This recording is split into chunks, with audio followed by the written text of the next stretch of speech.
யோகிராம் சத்குமார் யோகிராம் சத்குமார் யோகிராம் சத்குமார் ஜெயகுருராயா. யோகிராம் சத்குமார். என் பேர் ராசி.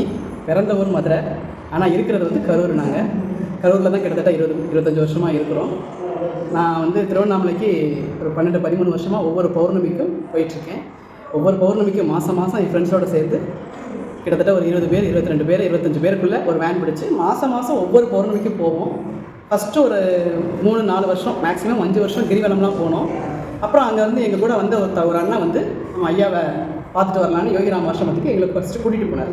அவர் தான் ஃபஸ்ட்டு ஐயாவை அறிமுகப்படுத்தினோடனே அங்கேயே அம்மாவோட பேச்சை கேட்டோம், நாம சொன்னோம். கொஞ்சம் கொஞ்சமாக அங்கே தங்க ஆரம்பித்தோம். ஒரு 2 மணி நேரம் இருந்தோம், அப்புறம் ஒரு 5 மணி நேரம் இருந்தோம். அப்புறம் எங்கள் கூட வந்தவங்க நிறைய பேர் அங்கேயே தங்கிட்டாங்க. நான் அப்புறம் ஒரு 2 வருஷம் கூட கிரிவலம் போனேன். அப்புறம் மறுபடியும் நான் வந்து திரும்பவும் போவோம், ஆசிரமத்திலே இருந்துருவோம். தேவிகம்மா இங்கேயே இருங்க, இந்த மலையை சுற்றி வாங்க, ஐயா தான் சொல்லியிருக்காரு நமக்கு. இந்த ஆசிரமத்தை ஒரு முறை சுற்றி வந்தால் மலையை 5 முறை சுற்றின பலனா ஐயா தராருன்னு சொன்னாங்கல்ல. அதனால சரி முழுக்க இப்போ கிட்டத்தட்ட ஒரு 7-8 வருஷமாக ஆசிரமம் போயிருக்கு. மாதம் எங்களை பௌர்ணமி அன்னைக்கு காலையில் 12:30 மணிக்கு எங்களை ஆசிரமத்தில் நீங்கள் பார்க்கலாம். ஒவ்வொரு பௌர்ணமிக்கும் மிஸ் பண்ண மாட்டோம். அன்னாபிஷேகம் நடத்துகிற ஒரே ஒரு காரணத்துக்காக எங்கள் குடும்பத்தில் ஒரு கோவிலில் நடத்துவோம். அந்த ஒரு பௌர்ணமி தவிர இது எல்லா பௌர்ணமியும் ஐயா தான் எங்களுக்கு சரணாகிரி. ஐயா கிட்ட தான் போய் ஒரு தாய் தகப்பன் வீட்டுக்கு, பிறந்த வீட்டுக்கு எப்படி போவோமோ அது மாதிரி தான் போவோம். அவங்க எங்களை வந்து வெளியே போங்கன்னு சொல்கிற வரைக்கும் உட்காந்துட்டே இருப்போம். நைட்டு 9 மணி வரைக்கும் அங்கே தான் இருக்கும் ஒவ்வொரு பௌர்ணமிக்கும். அதனால் அவர்கிட்ட நிறையா நேரம் பேசுகிறது, நிறையா நேரம் நாம சொல்கிறது, அது எங்களுக்கு ரொம்ப பிடிச்சி போச்சு. ஃபஸ்ட்டு வந்து ஒரு குருவாக போனோம், இப்போ ஒரு தாய் வீடு மாதிரி போக ஆரம்பிச்சோம். அம்மா சொல்லுவாங்க, கற்பக விருட்சம் உனக்கு எவ்வளோ வேணுமோ அள்ளிட்டு போகணும். அது மாதிரி நினச்சி தான் ஒவ்வொரு மாதமும் இப்போவும் பயணப்பட்டு இருக்கோம். ஒரு 20 பேர் 25 பேர் லேடிஸாக சேர்த்து போயிட்டுருக்கோம். நல்லா ரொம்ப ஜாலியாக போவோம். எல்லா கஷ்ட நஷ்டத்தையும் பகிர்ந்துக்குவோம். லேடிஸ் மட்டும் ஜாலியாக போயிட்டு எங்களுக்கான நாள் ஒரு நாள் போயிட்டு வருவோம். அப்படி எங்களோட போயிட்டு வரும்போது ஒரு பொண்ணு இருக்கா, கிருத்திகான்னு. அந்த பொண்ணை வந்து ஒரு 5 வருடங்களுக்கு முன்னாடி நீ வா, எங்கள் கூட வா அப்படின்னு அந்த பொண்ணை கூட்டிகிட்டு போனேன். 5 வருடமாக 7 வருடங்களுக்கு முன்னாடி இருக்கும், 7 வருஷம் முன்னாடி. அப்புறம் அந்த பொண்ணு வந்து செகண்ட் பேபி கன்சீவ் ஆனோடனே வர முடியல, குழந்தை பிறந்தது. அப்புறம் ஆனால் வீட்டில் இருந்தே நாம சொல்லுவாள். லைஃப்பில் அவங்க வீட்டுக்காரர் ஒரு டெக்ஸில் ஒரு சின்ன வியாபாரம் பார்க்குறாரு, ஒரு வேலைக்கு போகிறாரு. ஒரு சுமாரான சம்பளம், நடுத்தர குடும்பமாக தான் அவங்க இருந்தாங்க 7 வருஷத்துக்கு முன்னாடி. அப்புறம் கொஞ்சம் கொஞ்சமாக அந்த பொண்ணு நாமா சொல்ல ஆரம்பித்தா. எல்லா பூஜைக்கும் வருவாள். எல்லார் வீட்லையும் நாங்கள் பூஜை வைப்போம். ஒவ்வொருத்தவங்க வீட்டில் ஒவ்வொரு நாள் ஏதாவது கூட்டு பிரார்த்தனை வைப்போம். அதுக்கெல்லாம் அந்த பொண்ணு வரும். செகண்ட் பேபி குழந்தை கொஞ்சம் பெரிய பிள்ளை ஆனோடனே அவங்க வீட்டில் அவங்க அம்மா வர சொல்லி, அவங்க அம்மா வந்து அப்பா தவறுனால அவங்க அம்மா வந்து அப்பப்போ கூட இருந்துக்குவாங்க. 2வது குழந்தை பிறந்தனால அவங்க வீட்டிலே இருக்கிறாங்க. இப்போ கொஞ்சம் பிள்ளை பெருசாகிடுச்சுக்கா, நான் அவங்க கூட மறுபடியும் கிரிவலம் வரேன்க்கா, ஆசிரமம் வரேன்க்கான்னு மறுபடியும் ஆசிரமம் வர ஆரம்பித்தா. அவங்க வீட்டுக்காருக்கு அந்த அளவுக்கு தெய்வ நம்பிக்கை கிடையாது. வேலைக்கு போவாப்பில் 2 பேரும் லவ் மேரேஜ். அக்கா நீங்கள் கொஞ்சம் சொல்லுங்கக்கா, அக்கா நீங்கள் கொஞ்சம் சொல்லுங்கள். அதெல்லாம் தம்பி வந்துடுவாப்புல, முதல்ல நீ வா, அப்புறம் தம்பி வந்துடுவாப்புல ஆட்டோமேட்டிக்காக. அதெல்லாம் அவர் பார்த்துப்பார். நம்ம முதல்ல இறங்கிடணும், நம்ம முதல்ல நாமா சொல்கிறதில் மூழ்கிடணும் அப்படின்னு சொல்லி அவளை தான் நான் மோட்டிவேட் பண்ணி. அவள் என்ன சொல்லுவாள், நீங்கள் அவர்கிட்ட சொல்லுங்கக்கா. அதெல்லாம் தம்பி வந்துடுவாப்புல, வா வா வா அப்படின்னு சொல்லிட்டே தான் இருப்பேன். ஆனால் ஒரு 2-3 வருஷமாக அந்த பொண்ணு வந்து என்ன கோயிலுக்கு போகிறேன், அவங்க வீட்டுக்கார சத்தம் போட்டுட்டு அதெல்லாம் போக வேண்டாம், வீட்டில் விளையப்பாரு உடம்பை பார்த்துக்க உடம்பு அப்படின்னு சொல்லுவாப்புல, விட மாட்டாப்புல. ஆனால் கரெக்டாக அந்த மாதம் வரையில அவள் எனக்கு ஃபோன் பண்ணுவாள். நான் ஒரு ஃபோன் பண்ணுவேன், தம்பி இந்த ஒரு மாதம் விடுங்க தங்க வரட்டும், சரிக்கா விடுறேக்கா தம்பி அப்படின்னு சொல்லி உரிமையாக பேசுவேனா. அதனால சரின்னு விட்டுருவாப்புல, நம்ம அக்கா சொல்கிற மாதிரி எடுத்துக்கோப்பா அப்படின்னு சொல்லிட்டு. அப்புறம் நான் ஸ்பெசிஃபிக்காக அவள் சொன்ன மாதிரி தம்பிகிட்ட போய் பேச ஆரம்பித்தேன். பேசும்போது தெரிஞ்சிருச்சு, சாமியே கும்பிட மாட்டாப்புல, அவன் என்ன சொன்னாலும் கேட்க அது தெரிஞ்சிடும் இல்லையா நமக்கு. நம்ம சொல்கிறத கொஞ்சம் கேட்டாப்புலன்னா நமக்கு தெரிஞ்சிடும். சரி இவ தான் நாம சொல்கிறா, கொஞ்சம் கோவப்படுறாப்புல. ஏன்னா அந்த தம்பி வந்து குடும்பத்தை எதிர்த்து காதல் கல்யாணம் பண்ணிடுச்சு. குடும்பத்தில் கொஞ்சம் யாரும் ஒத்துழைக்கல, அந்த கோவம் அதுக்கு மனசுக்குள்ளே இருக்குது. தானாக வரணும், தானாக தான் பெரியாள் ஆகணும், அந்த வைராக்கியம் அந்த பையன் மனசில் இருக்குது. சரி அதுக்கு நம்ம ஒன்றும் சொல்ல முடியாது, இதுக்காக ஒன்று பண்ணுவோம் அப்படின்னு சொல்லிட்டு நான் ஒரு பிஸ்னஸ் பண்ணலான்னு இருக்கேன்க்கா, கூட அவருக்கு உதவியாக ஏதோ ஒரு தொழில் பண்ணலான்னு இருக்கேன்க்கா, ஒரு கடை வைக்கலான்னு. முதல்ல உங்கள் வீட்டுக்காரை கூட்டிகிட்டு போகணும், அப்போ தான் அவருக்கு அங்கே இருக்கிறது என்னன்னு தெரியும். சரின்னு வண்டி ஓட்டுவாப்புல, அப்பப்போ ஃப்ரீ டைமில் கார் ஓட்டுவாப்புல. அந்த தம்பி பேர் கார்த்திக், அவள் பேர் கிருத்திகா. சரி வண்டி ஓட்டுறாப்புல, எங்கள் வீட்டுக்காருக்கு கார் ஓட்டிட்டு அவ்வளோ தூரம் போக முடியாது, திருவண்ணாமலைக்கு வரைக்கும் எங்களால் போக முடியாது. எங்கள் கார் எடுத்துக்கிட்டு அந்த தம்பியை வண்டி ஓட்ட சொல்லி அவளும் நானும் எங்கள் வீட்டுக்காரர் 4 பேர் மட்டும் காலை டிஃபன் மட்டும் செஞ்சு எடுத்துகிட்டு யோகிராம் ஆசிரமம் கிளம்பிட்டோம் திருவண்ணாமலைக்கு. நான் பாத பூஜை பண்ணுறேன். பாத பூஜை பண்ணுறதுக்கு அந்த தம்பியை டிரைவராக கூட்டிகிட்டு போயிட்டேன். அங்கே போன உடனே பார்க்குறாப்புல, இதுக்கு தான் நம்ம ஒய்ஃபை கூப்பிட்டாப்லையா, ஐயாவோட ஆசிரமத்தை பார்க்குறாப்புல, நாமா சொல்கிறத பார்க்குறாப்புல. ஏன்னா நம்ம வந்து அங்கே போய் வேறு எந்த ஒரு வார்த்தையும் பேசலை, யாரை பற்றியும் எதுவும் பேசலை, நம்ம உண்டு நாம உண்டுன்னு அப்படியே இருக்கமா. அந்த பையனுக்கு அதுவே பெரிய நம்ம மேலே மரியாதை வந்துருச்சு. இவங்க வந்து நாம தான் சொல்கிறாங்க, சாமியை தான் சொல்லிகிட்டே இருக்காங்க, சாமியை பற்றி தான் பேசுகிறாங்க, வேறு எந்த ஒரு பாட்டு சினிமா எதுவுமே கிடையாது, எந்த ஒரு பேச்சுமே கிடையாது, ஐயா பற்றி மட்டும்தான் நாங்கள் பேசுகிறது அங்கே போனால். அதனால் காலையிலேருந்து சாயந்தரம் வரைக்கும் அந்த தம்பி எங்களை அப்படியே பார்த்துட்டே இருந்தாப்புல.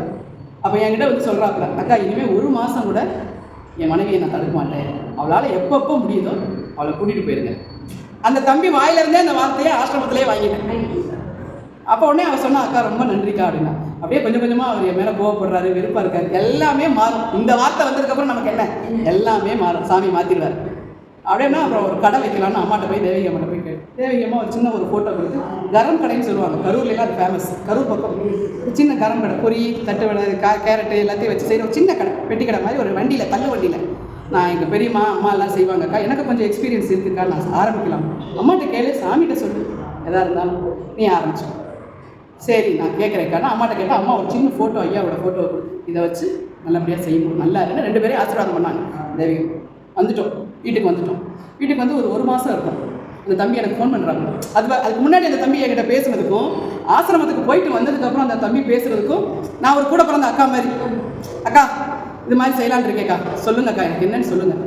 தம்பி பொருங்க தங்க, சாமி கேட்டு சொல்லு. அக்கா நீங்கள் சொல்லுங்கள், சாமி சொல்லுவார்ப்பாங்க. ஒரு மண்டபம் வாங்குறாங்கக்கா எங்கள் சமூகத்தில், ஒரு 9 பேர் பார்ட்னராக, அதில் நானும் போய் சேரலான்னு பணம் கட்டலான்னு இருக்கு. சரி தம்பி நான் சாமிகிட்ட சொல்லிட்டு வந்துடுறேன். போனேன், கரூர் நாமாலயத்தில் போய் இந்த மாதிரி இந்த தம்பியை நல்லபடியாக சேர்றாப்புல, அவர் பணத்துக்கு எந்த ஒரு பாதகமும் இல்லாமல். நான் சொல்லலை சரின்னு, நீங்கள் தான் சொல்கிறீங்க, எல்லாமே நீங்கள் தான் செய்வீங்க. நான் என்ன நம்ம வந்து அவர் மேலே எல்லாத்தையும் சொல்லிடுறேன். நல்லபடியாக செய்தங்க, சாமிகிட்ட சொல்லியாச்சு, உத்தரவு கேட்கல, சாமிகிட்ட சொல்லியாச்சு, நீ செஞ்சு தங்க. சாமி சொல்ல சேர்ந்துட்டாப்புல பார்ட்னராக. அது ஒரு பக்கம் நல்லபடியாக போயிட்டுருக்கு. அவள் கடையில் வருமானம் மாதம் டெய்லி வருமானம் ஒரு 500 800. கொஞ்சம் வருமானம் குறையும் போது அந்த ஃபோட்டோ அம்மா கொடுத்தாங்களே, அந்த ஃபோட்டோவை எடுத்து நாமும் சொல்லுவாங்க. அந்த வருமானம் கரெக்டாக கொண்டு போன பொருள் எல்லாம் விற்றுரும். அந்த ஃபோட்டோ அப்படியே வச்சுருப்பா, வண்டி மேலேயே சொல்லி வச்சுருப்போம். அது எனக்கே தெரியும். எடுப்பா நாம சொல்லுவா, திருப்பி சொல்லி எடுப்பா. ஒரு வியாபாரம் ஒரு மாதிரி டல்லாக இருக்கும்போது அந்த ஃபோட்டோ எடுத்து நாம சொல்லிட்டே இருப்பா, திருப்பி அப்படியே உள்ள சொல்லி வச்சு அந்த முன்னாடி வண்டிக்குள்ளேயே வச்சுருப்பான்.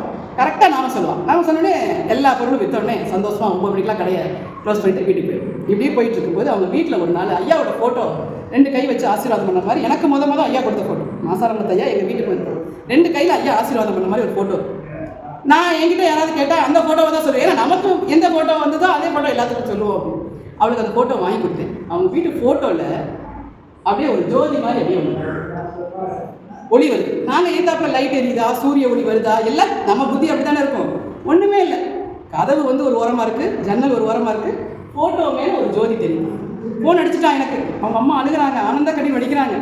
ராசிமா வேமா வாங்க வந்து பாருங்க. நான் வண்டி எடுத்துட்டு 6 மணிக்கு சொன்னாங்க, 6:15 போயிட்டேன்.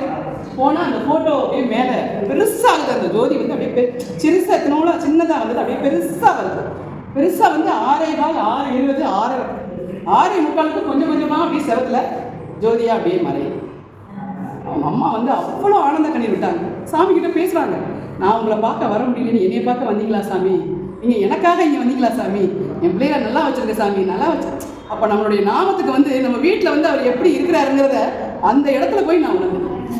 அந்த வீட்டில் போய் அவங்க வீட்டில் போய் அதை அப்படியே ஃபோட்டோ எடுத்து வச்சுக்கிட்டோம். நாங்கள் அவர் வந்திருக்காருல்ல, அதை பார்க்க வேணா நமக்கு என்ன, அதை ஃபோட்டோ எடுத்து நாங்கள் வச்சுக்கிட்டோம். எல்லாருமே எங்கள் குரூப்பில் இருக்க எல்லாருக்குமே அதை ஷேர் பண்ணோம். அப்படியே ஜோதியாக நிற்கிறாரு, சாய்பாபா மாதிரி தெரியுறாரு, இவரோட பாதம் மாதிரி தெரியுது, உருவமாக ஒவ்வொரு விதமாக தெரியுது அந்த ஜோதி. அப்படியே கொஞ்சம் கொஞ்சமாக மேலே போகுது.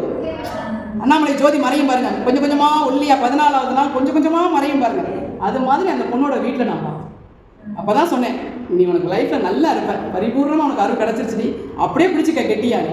அதே வரைக்கும் ஏதாவது ஒரு முக்கியமான நாள் வரமுடினா மட்டும்தான் வரமாட்டாங்க, தவிர மீதிப்படி எல்லா மாதமும் அவள் வந்துடுவா. இப்போ அவங்க குடும்பத்தில் இருக்க ஒவ்வொருத்தருக்காக நாம சொல்கிறான். அதில் என்னையும் கூட்டிகிட்டு போயிடுவா. அக்கா நீங்கள் வந்து சேர்ந்து சொல்லுங்கள் என் கூட, அவங்க பெரியம்மா பெரியப்பா அக்கா தம்பி மாமா, ஏன்னா நம்ம ருசிச்சுட்டோம்ல, அதை எல்லாத்துக்கும் நம்ம அதை கொடுப்போம் அப்படின்னு எல்லாத்துக்கும். இப்போ அவங்க வீட்டிலேருந்து 4 பேர் வர்றாங்க வேன். அவங்க ஒரு வீட்டில் ஒரு பொண்ணை நம்ம கூட்டிகிட்டு போனால் 4 பேர் கூட வர்றாங்க. 4 பேர் வந்து ஐயா நாமத்தை நல்லா சொல்கிறாங்க. அப்போ வந்து ஐயா வந்து அவங்களெல்லாம் அப்படியே கொஞ்சம் கொஞ்சமாக அரவணைச்சிக்கிட்டார். இப்போ அந்த பொண்ணு சொந்தமாக ஒரு வீடு வாங்கிட்டா, நல்லா இருக்கா. விக்ரம் சத்குமார் வாழ்க்கையில் எல்லாரும் எல்லாமே வர்றதுக்கு நம்ம ஐயா இருக்கார். விக்ரம் சத்குமார் ஜெயிக்கிறார்.